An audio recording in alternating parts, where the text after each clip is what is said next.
Welcome to Living Vividly, the podcast where health, wellness, and curiosity collide. I'm Jackie, the founder of Vivid Health and Wellness, your guide on this journey to living your happiest and healthiest life. My co-host Daphne, the unconventional dietitian, is always ready to shake things up and bring a fresh perspective to your wellness journey. And we can't forget Dustin, our producer, who keeps everything running smoothly behind the scenes. Together, we'll chat with health and wellness experts along with everyday people who have inspiring stories and practical insights to share. If you're ready to nourish your body, move better, and discover simple ways to thrive, you're in the right place. And hey, if you enjoyed today's conversation, don't forget to leave us a comment sharing your thoughts, and subscribe so you never miss an episode. It's our birthday week. Yeah. And none other than Melissa Bowen here to talk us through getting old. Older and wiser. Old is I feel like getting old is a sort of choice. Older is just your age. We're aging like a fine You're aging, wine. yes. Honestly, I like me better now than I did absolutely. at 27 even. Absolutely. Definitely at 21. I was a train wreck of a human being. Same. And isn't it, I hate when I hear myself say the cliches that you hear all the time when you're growing up, youth is wasted on the young. It's like, if I were as wise as I was, or know what I know then with the body that I know that I had then, that I didn't appreciate then for all the reasons. Yeah. But yeah. Yeah, it kills me whenever I hear myself say something that my parents say. In fact, one time the song Push It came on. Yes. And this has been several years ago, but there was a commercial that was somebody pushing a lawnmower, and that song Push It was on. And so when the actual song came on the radio, my son was like, something about the commercial. And I was like, this isn't a commercial. This was a song way before the commercial came on. And then I was stopped in my tracks quickly. And I was like, oh my God, I just sounded like my parents. It sounds so awful. And I do it all the time. Yeah, I'm turning into my mom. I think we're destined to. Yeah. So Mostly good ways. in mostly good Mom, ways. I love ya. Yeah. You know, she's listening. Yeah, she's our number one fan. So this one's a big one for me because I turned 50. I love a good 50th birthday. Happy birthday, Yeah. Daphne. Thank you. Yeah. Thank you. So I thought 40 was, when I turned 40, I was like, okay, I'm ready. And then towards the end of my 40s, my husband's a few years older than me. So he kept saying that I was in my late 40s when I was 45. And I was like, That no, stinks. not quite. You know, late 40s is like 48, 49. And then when I turned 48, I was like, oh, okay, late 40s, here we are. Yeah, it's weird to get to so where you are, 37. I'm going to be 30. And Sean does the same thing. He's like, you're you're late 30s. And until I'm 37, I've been mid 30s. Don't say late. Yeah. But now I'm like, okay, I'm late 30s. Because I found the transitions to the 8s and 9s harder than the milestone itself, because it's like, oh, I'm farther away from that number. Now I'm closer to the this. anticipation might be worse than the actual. It is. I think the pain of getting older, not just the physical pain, because yes, my knees are killing me, but is that we compare ourselves to our younger selves, as if what we have now and who we are now is as if there's anything wrong with it. Because if you were just take where you are now, seriously, physically who you are, and grays, rolls, wrinkles, whatever, however you judge yourself, just now, not comparing to the skin or body I had before, the life I had before, it's really actually probably quite good. Mm-hmm. We only agonize over it because it wasn't that, or it's not that anymore. Right. And so we miss the beauty that it is actually right now, whether it's 37, 50, or 56, which I just turned. And I'm learning to say it without any cringing. Like, I'm 56. Yay! So, yeah, I think it can be good. Or my sisters who are in their 70s, or when my mom was in her 90s. Mm-hmm. If we could stop bemoaning the state that we're in, but in comparison, then it can actually be quite good, I think. I can't remember exactly the quote, but it's something about you never realize you're in the good days or the good old days until they're gone. Mm-hmm. And so, yeah, you can say that looking back, like, oh, I didn't realize those were the good old days. But the same can be said for today. Like, in 10 years, I will look back on this like, man, I had it good. Yeah. My kids were young and it was fun and I could still do whatever I wanted to do. You know, like, you just really practice gratitude for where you are in life and it helps kind of frame Yeah. everything. And that's everything in the counseling world too, the being present. We miss so much of the present, either goal setting or waiting for this thing that I'm developing or missing what it was. And so in all of it, we miss the present. I think that is where it's at. That's a huge thing, is just the goal setting. I think it's so important to have goals, and it's so important to have something that you're working towards. But if you don't take inventory of what you have to be thankful for today, you'll miss out on everything.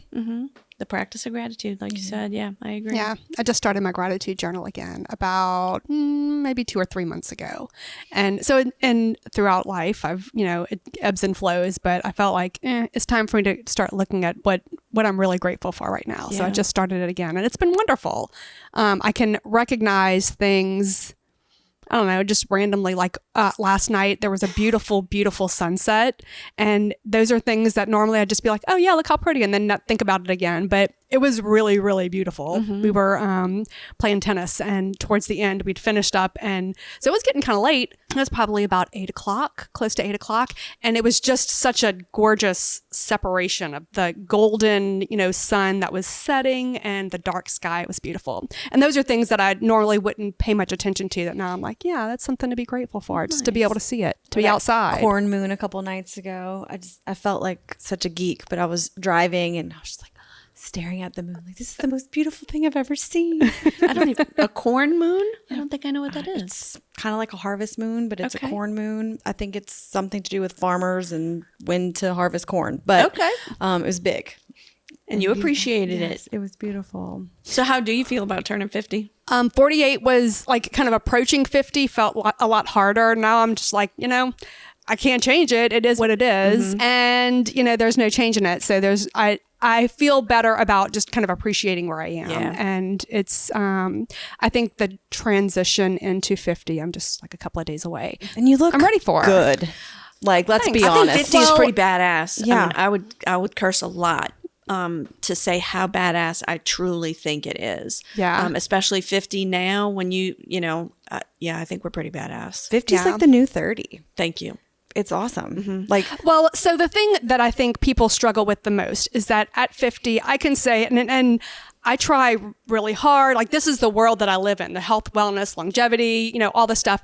And so I've tried over decades really hard to preserve the body that I had when I was 30, 35, 40. And it's just not there. There are definitely more wrinkles, more rolls, things are a little wider, a little fluffier. And so if I were to focus on that, then I would be very disappointed. Yeah. I would feel like, gosh, what a failure I am. I can't do what I used to do. I don't look the way that I used to look. I could compare myself in pictures now to pictures, 10, 15 years ago, and it would feel like a total distraught failure. But it's a very unfair unrealistic comparison. picture to paint. So considering that I am 50 years old and I have lived and I've gained tons of wisdom over this time, I feel like I'm doing pretty good, Would I like things to look a little bit different? Sure, but that's not the focus. Set those goals appropriate to the age and stage that you're in, not to that one, because that is unfair to her. Well, and even the pictures that we see on social media, the pictures that we see in celebrities, all the things where I can see people my age that are super, super thin. I know how they got that way, and I'm not willing to do that, but there's still, knowing what I know, I can look at it and just go, ugh, and turn my head. But so many people don't have that understanding, that they still want that, whatever it is, that's really just not accessible in this stage of life. yeah, I think so much of what we see is fake. It's just not, or it's, you have to have so much money, right? Yeah. It's AI, it's photoshopped, it's surgery, it's shots, all sorts of stuff. I notice getting older, whenever I try to do things, that my brain still feels that my body should be able to do. Like when I went play Ultimate Frisbee and tore my Achilles, I was just like, I might be a little less, I might be able to last not as long on the field, but I can still do it. And like the other day, I was moving my refrigerator out of my kitchen and I still can't wipe my butt. I'm not sure how those two relate. Turning. I can't Just turn. turning. Okay. I think I dislocated a rib or something. We're gonna I'm have not to too get sure. Dustin a bidet. For sure. When's That'll be your birthday present. Yeah. Thank When's you, your thank birthday? you. How old are you turning? 36. Okay. Yeah. And So- how do you feel about turning 36? Like, so one Going over into that the milestone. late Yeah, 30s. yes, yeah. Not there It's yet. mid. Yeah. Mid. Still, 36 Still is mid. still in the mid 30s. So I'm okay. I'm fine. Yeah. My I'm back fine. hurts. I'm fine. I like getting older because I think people take you more seriously. It's like this respect that we gain, whether or not it's really warranted. It's just like the older we get, it's like you've lived through some stuff. Yes, it's bona fide just Yeah. by age. Yeah. There are a few things that still catch me off guard whenever I am either like with one of my patients or so I've newly started playing tennis. I've told everyone that a million times.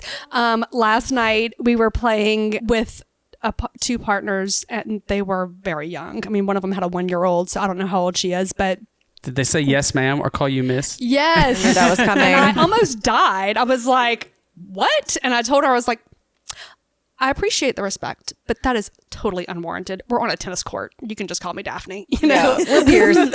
And then also with my patients, whenever I have patients who were born more recent from the year that I graduated high school, it totally freaks me out.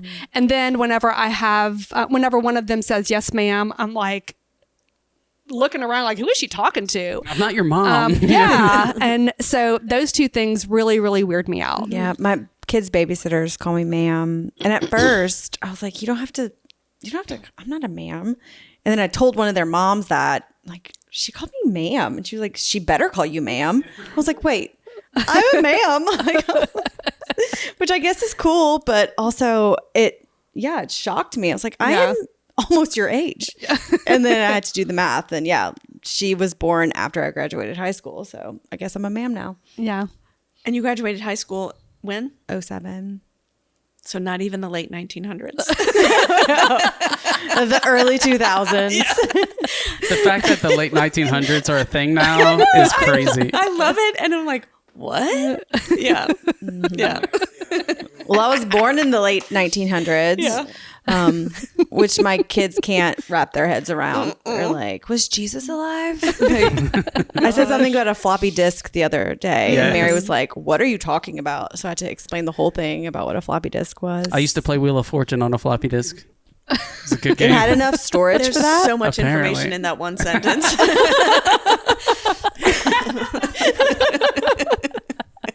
Wheel of Fortune and Duke Nukem. You are older than 36, my friend. I feel it. I might be. With I the could have been. refrigerator, the Wheel of Fortune, could have the been lied floppy to. disk. Yeah. We're just old people in our souls. My best friends are Old souls. my best friends are my grandparents, so we watch Wheel of Fortune together a lot.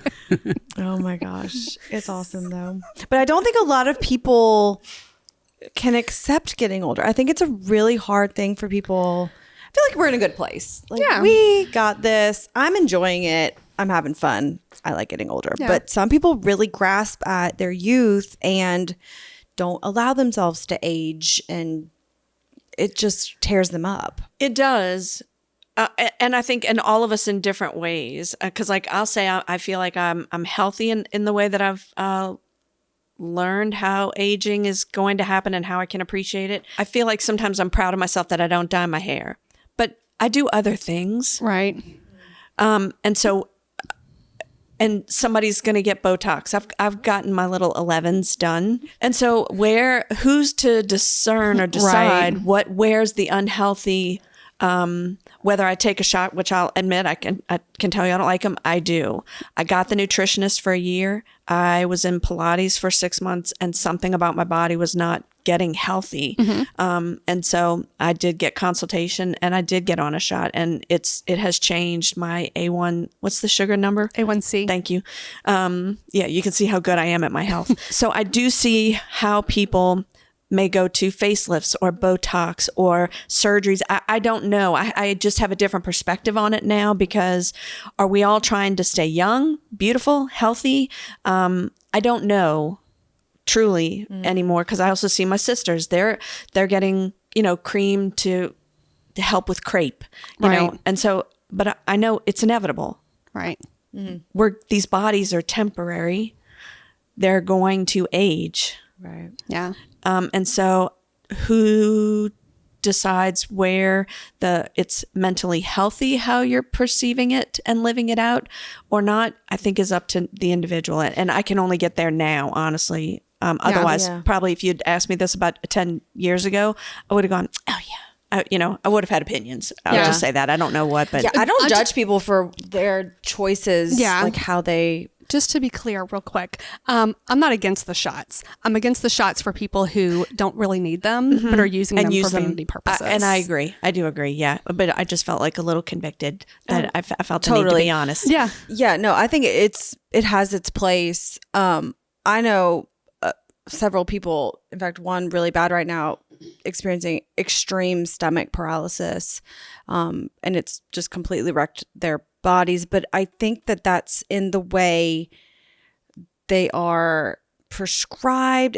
There's like these gray areas. Oh, yeah. If you're not doing what you did, like the dietitian and the body scans and really, you can go through a drive-through and get one basically at these little clinics. So I think that it's a matrix of Right. how it's getting dispersed, but no judgment for anybody. And so to go back to your question, like, so I think getting older, it does mess with our minds a little bit because it makes you question and evaluate, where is my value? Right. Because as you get older, and maybe women more so than men, I believe, we start to feel more invisible, less relevant.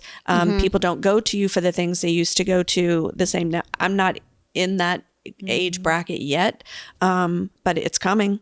I counsel people, I see people, and I know the feeling. So it can mess with your mind and it makes you question your value. Where's my worth if it's not in what I do, my job, my beauty, my health and abilities? Well, and you bring up, that's a really good point, is if you have never explored like what your core values are, then you start just chasing whatever visually, I think it all comes down to just visual, visually what you used to be, rather than looking at like integrity. For me is a very strong value. And so the integrity that as I'm aging, that is an important thing that I want to make sure that I hold on to, is the integrity of how I feel. So I think if you've never looked at your core values, it's going to make, as you're getting older, it makes that aging process more, I don't know how I would describe it, like just kind of chasing. You're just chasing something because you don't really know what the actual goal is or what the value is that you want to lean on. Yeah. The way we operate ourselves is similar to how we should operate a business. Like you have to have core values, you have to have a mission, and those things help create your guiding path through life. And if I am sticking to my values and sticking to my mission, the kind of extra stuff doesn't feel as important to me. Yeah. Yeah. You can see it, I think, as external. I mean, you can see it kind of for what it is. And that doesn't mean that you're not going to go towards it. Yeah. It just means that you recognize that it is. You're doing it intentionally. Intentionally. And I get my Botox intentionally here. I have no judgment on myself. And that's not to say that we shouldn't want to stay looking youthful, because just recently we were talking about the Golden Girls and how those ladies were in their 50s and they look 55. like 90-year-olds now. So it's just, we are looking younger, but we're not looking fake younger. It's just we're taking pride in our appearance and not, it doesn't have to be vanity. It could just be because we don't want little gray bobs. I don't know. I don't know, because I even struggle with the language a lot, because I follow a lot of influencers on aging boldly or all the hashtags that I don't know, but to struggle with saying I want to look younger, as if that's the value, right? Which, I mean, I guess language wise, it's what we think, but I'm trying to for myself to keep it more. I want to look and feel my best with how and where I am. And yes, the fact that I use a stair rail now just is part of the facts. Or that brings up a good point for me, because I sometimes I don't know what a 50-year-old brain is supposed to feel like, but sometimes I feel much younger, and so sometimes even the way that I'm dressed it's nothing for me to wear like a half shirt.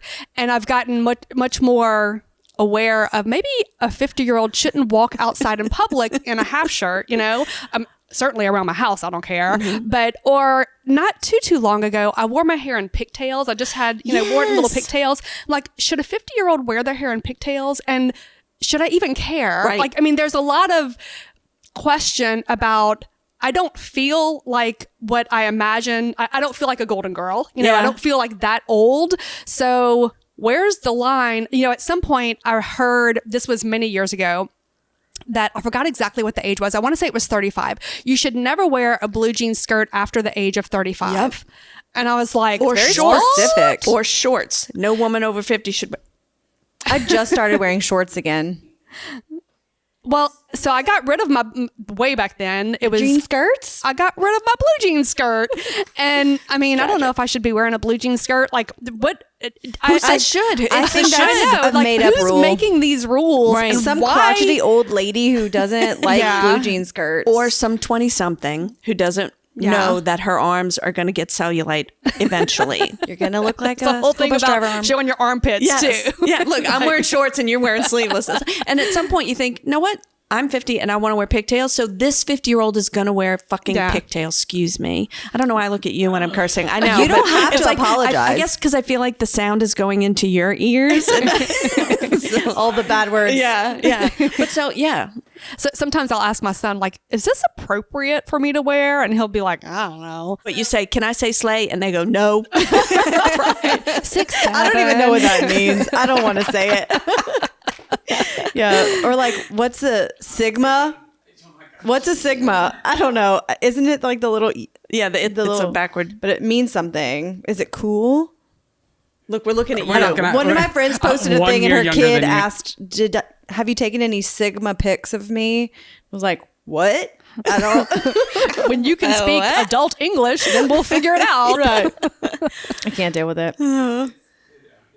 I get cranky when the kids drive their golf carts too late at night and blast music, like really mad. Like, oh my God. And so then you do become that old lady who yells at us, slow down. I haven't yelled yet, but I want to so bad. I'm like, keep it together. You're only 36. Oh my God. But 37 when she's in her late 30s. I'm gonna be Look on at the porch. Shut it down, kids. in your blue jean moo-moo. I love a moo-moo. Oh, speaking of Moo we did the Lord. Golden Girls. the romper. Mrs. Roper's romp. Romp, This weekend. Oh my gosh, everyone was wearing Moo-moos, and I could not have been more happy. Yep. It was fabulous. Mine was a little bit too long because I'm short, so I had to tie it in a knot. But I mean, to be able to just romp around downtown in a Moo was amazing. Which is crazy because the day before, probably, I saw something online and it was like caftans and wig party. I was like, oh my God, that would have been, that would be so fun. I should do that. And then you did it the next day. I was like, wow. And see, that's I'm when you gonna realize copycat like now. older women have it really good because you get to a point of like, I don't care. Yeah. My mom and I had a conversation about that this weekend because she's often has spent a lot of her life trying to please people. Yeah. And now she's 74. And she was like, I mean, I just don't care. Yeah. And she was reading me texts that she's sent to people in response to their texts. And I was like, Mom, all right, tell them what you think. She's like, I just don't care It's anymore. very freeing. Have you seen the influencer? Well, she's now an influencer. Melanie, I think is her name, is the I Don't Care Club. Yes. Oh my gosh. Oh Okay, I my need to follow goodness. her. She has on 2 pairs of readers. She doesn't care what her hair looks like. And she's got a notebook and she goes, welcome to the next meeting of the We Do Not Care Club. These are things that we don't care about today. And she goes with a highlighter and she's like, we do not shave our legs. Get over it. She scratches it out. The other thing we don't get, it's beautiful. It's It is a whole beautiful. movement. She just did it Sounds so once and freeing. it became a movement. Yeah. Yes. And now you can just look that up and I it's watched very it freeing. yesterday. Yeah. I love her already. So it's very, yeah, So yeah, I think 40 gets a level of bona fide that just comes with the age. Like you've lived enough to where somebody's going to think you know something. 50 is like, fucking, I'm 50, so I really don't care about a lot of stuff that I used to. Well, and I think change in hormones, like you can't talk about going from 40 to 50 without talking about hormone shifts. And so much of that, and I won't dig into this. That's a whole nother episode. We've done that. So I think part of that hormone shift comes with, I don't give a fuck. Yeah. Like this is how it is. This is who I am. In fact, I'm going back to messages that I have. One of my tennis partners was saying how she just wants to please everybody, and you know she's a nurse. She has 12 hours to make you like her, and I was like, I'm way past that. This is who I am. Love me for who I am. If you don't, that's fine. We'll part ways. No hard feelings. And I think part of that is because of hormone changes and wisdom and tired of getting tired of people pleasing, that effort. I think I'm just more exhausted from exerting energy. I'm just like, you don't want it? Okay, bye. Yeah, because when you live too long in that kind of hustle of people pleasing, it's exhausting, and then you just get tired of it. I had for years struggled with saying no, and actually went to therapy for it to learn how to say no, and I still struggle with it a little bit, but having that ability to set the boundaries and stand up for yourself and say no to things that don't serve you. Oh my God. Whenever you're able to do that. It's so freeing. Yeah. I was just a yes person and the ultimate people pleaser. Like even now, whenever someone gives me words of affirmation, I'm like, oh, that just feels so good. Yeah, I think we're never cured of those natural triggers or those instincts that make you care about what people think. But I think when you keep getting to know yourself really well, then you start to learn, okay, now this part of me, I've gone too far and it's not healthy for me, so I'm going to rein it in. But I don't think we're ever cured of that. Yeah. You know, it's our natural Just who we being are. more mindful of it. Yeah, it's the wisdom that we come with, better understanding who we are, and again, kind of going back to what our values are. Yeah, like this situation doesn't serve me. This relationship doesn't serve me. Yeah, that's awesome. And so, can I don't know if you have a question, but can I interject? We're just having a convo. Okay, at this point. So talk about the midlife crisis. I'm fully honest that I know I had one, the proverbial midlife crisis. Probably started around 45 to 48. And what I learned about that, like Brene calling it the unraveling, I call it a midlife reconstruction. Because what I think happens, why it's called a crisis, is because we do get ourselves into situations that evolve over time, whether it's people pleasing, where it's like, okay, now I have the job and the kids, and now this is it. And then we don't realize that we actually are still evolving human beings. Right. And so we don't let ourselves get creative like we did when we were kids, to try new things or to say, this was good for me. It's just not good for me anymore. And so I think and we want to feel differently about our lives. And I think that's how people get into adultery and infidelity, addiction, imploding a life just because you want to feel differently about it. But I came close to imploding my life in a bunch of different ways. I changed a lot of things, including 2 convertibles that I no longer have. But I had, I had it. I did it because when I realized there's nothing wrong with my husband, nothing really wrong with my job or anything. I want to feel differently in my life. So I had to learn I needed to show up differently. That's why it's unraveling the things that were not working anymore and reconstructing what it was. Can I read next. the Brene Brown? Yeah, please. Unraveling. I might tear up. Midlife is when the universe gently places her hands upon your shoulders, pulls you close, and whispers in your ear, I'm not screwing around. All of this pretending and performing, these coping mechanisms that you've developed to protect yourself from feeling inadequate and getting hurt, has to go. Your armor is preventing you from growing into your gifts. I understand that you needed these protections when you were small. I understand that you believed your armor could help you secure all of the things you needed to feel worthy and lovable, but you're still searching and you're more lost than ever. Time is growing short. There are unexplored adventures ahead of you. You can't live the rest of your life worried about what other people think. You were born worthy of love and belonging. Courage and daring are coursing through your veins. You were made to live and love with your whole heart. It's time to show up and be seen. That's beautiful. So obviously it's still... Yeah, what does it mean to you? I think probably my initial reaction is to say, I'm fine with this now. Clearly, I'm not. But the first time that I read that was whenever it shook me to my core. And that's when I realized I've got to do this differently. And it was probably 4 years ago. So I'd say probably 46, 47, something like that. And that's whenever I realized I've got to show up differently. Yeah. I have to present differently. I have to be different.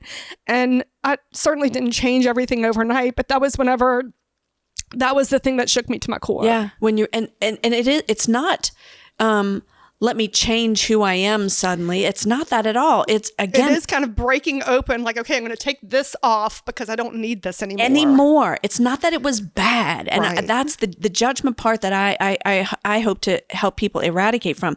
That just because the way my husband and I were relating, or the way that I was at work, or the way that I was showing up with people, did not serve me joyfully in my life anymore. Right.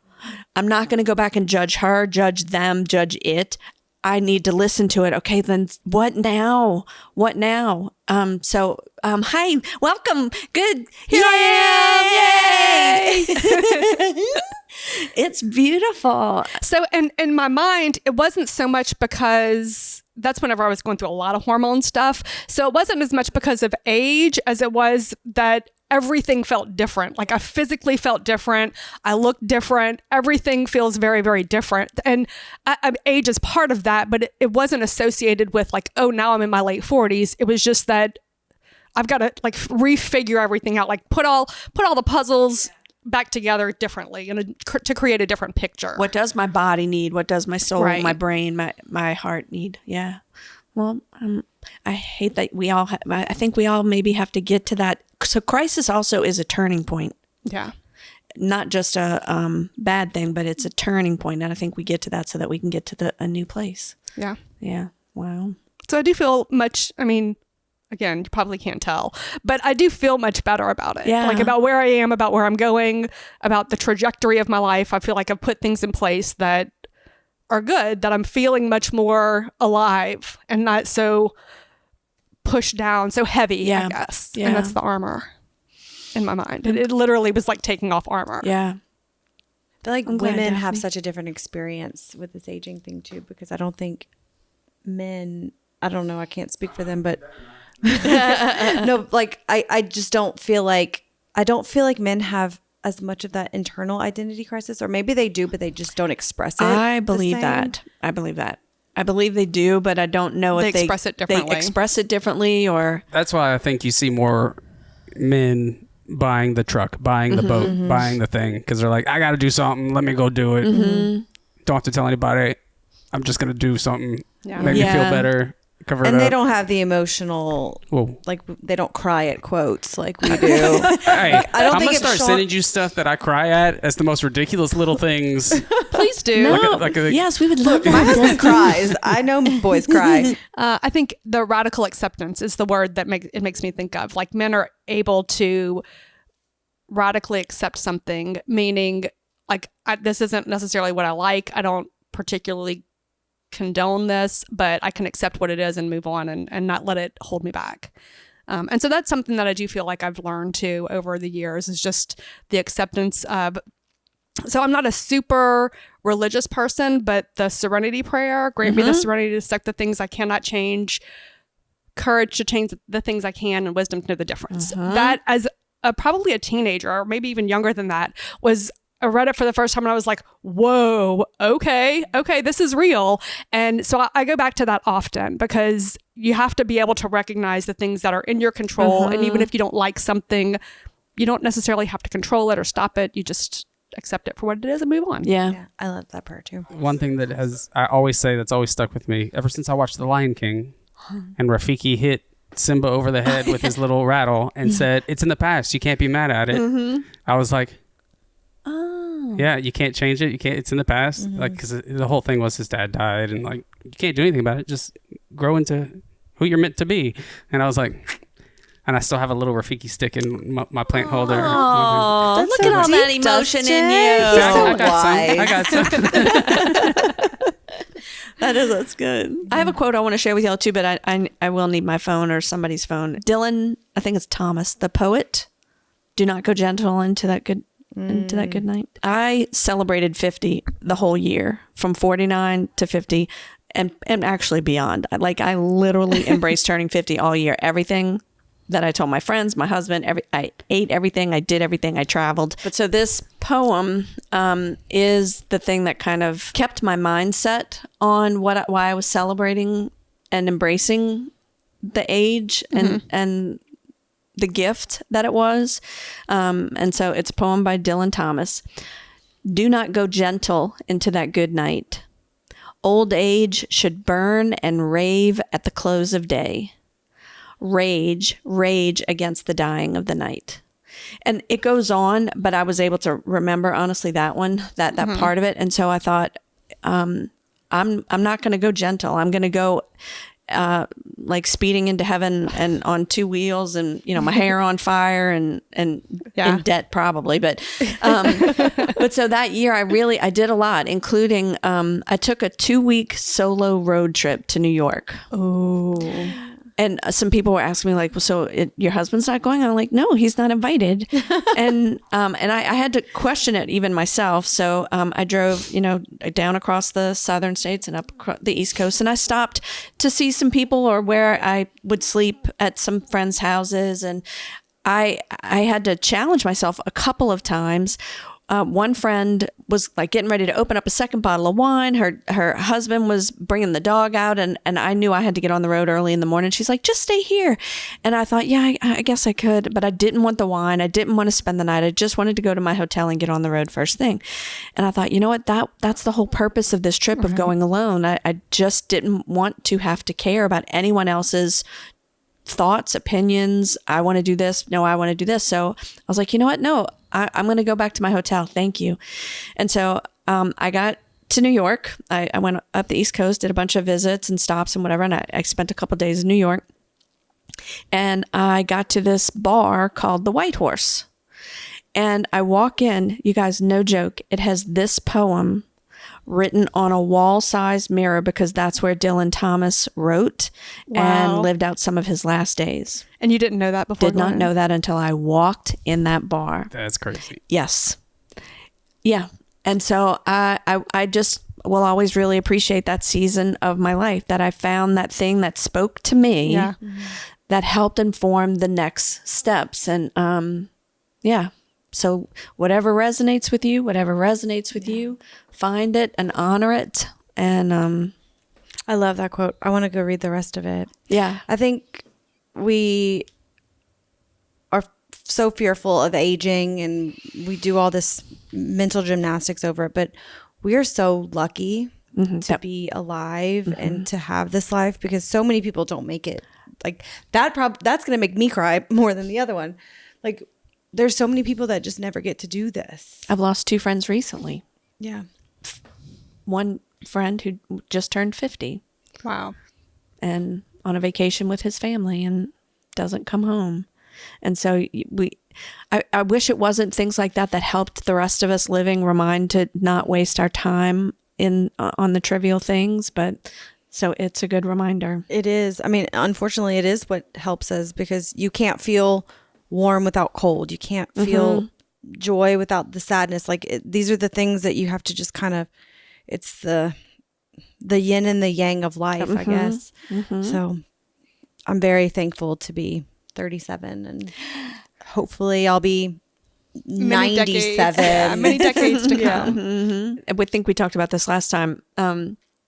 It's not a selfish thing to take care of yourself. It allows you to serve and love others freely, because then I'm not sucking the air out of the room making sure I get mine. It's like I come to the room with mine, and that allows me to love freely, to give generously, because I'm not waiting for it from everybody else or any other situation.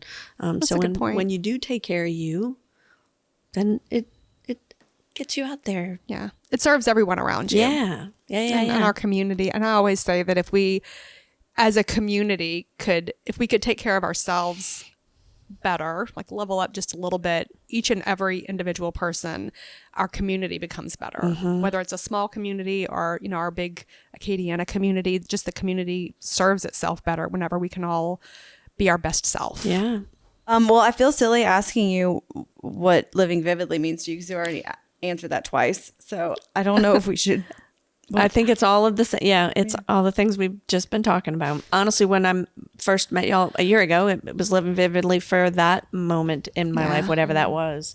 And so I'll do it again today. And I don't know that since I've seen y'all that I developed the agency the way that I had. So I have counselors now under my umbrella of the Authenticity Center. I have people who see children that do EMDR and trauma and couples, and some people take insurance. And so people who align with the values and the service and the clinical skills that I want to serve the community. So now I've got people. So are you seeing people individually, or you're doing more corporate stuff? I'm doing both. I do still have my own personal caseload of individuals, and I do some training and speaking and podcasts. And also, since you've been here, you did your cruise. Didn't you just get back? I just from your got back cruise? Saturday. Tell us about that. Yeah, tell it us was about incredible. So it was our third year of the Women's Summit at Sea. We had 30 women this time, and it's always fascinating how to have different ages and stages, and yet they all come to it and connect so beautifully, because I think when we say yes to the same kind of events, we're all in the same boat of wanting connection. I'm struggling with this, whether it's imposter syndrome or leadership or how to show up in business or boundaries. This time we had talks on neurodiversity and our DISC profiles and marketing, and I spoke on burnout and purpose. It was beautiful. It's beautiful. So it's intended for like business, women in business? Yeah. Different ages. Like really, we had a 24-year-old who just got her first corporate job in engineering, and another one who may be like late 60s. I don't want to age someone, but late 60s who owns her own event planning business. And everything in between, entrepreneurs to I'm a leader in my community, or I'm trying to figure out what my next evolution is as I'm thinking of all the people. And we are going to do it locally. Okay. We're taking it off the boat in the spring, and we're going to do it locally, a 3-day summit here in town. Summit on land. Ashore, yes. I like the summit that. ashore. We're going to have speakers, and we haven't locked down the location yet, so I hesitate to say it, although I think we're close. But yeah, 3-day, come and get away from your life. We're going to balance it with professional development and play and rest and relaxation and your quiet time, which is inherent on a cruise, that makes it real easy. And it will be need to be more intentional if you choose to come to the summit ashore. But it's still important. Yeah. The balance between rest and play and work. So we're going to us work that in. informed on that. Very interested. Yes. Okay, Nasty. Yes. Very interested. Yeah. That sounds cool. Well, thank you for coming back. Thanks for having me. I look forward to hearing how you're spending your next turns around the sun. Yes. It's going to be a good year. It's going to be a good year. We'll make it. Best year yet. Yes. Happy birthday, y'all. Yeah, thank you. Thanks for listening to Living Vividly. If you enjoyed today's episode, please leave us a review and subscribe. We'd love to hear from you. For more resources and details from today's discussion, check out the show notes. Until next time, keep living vividly.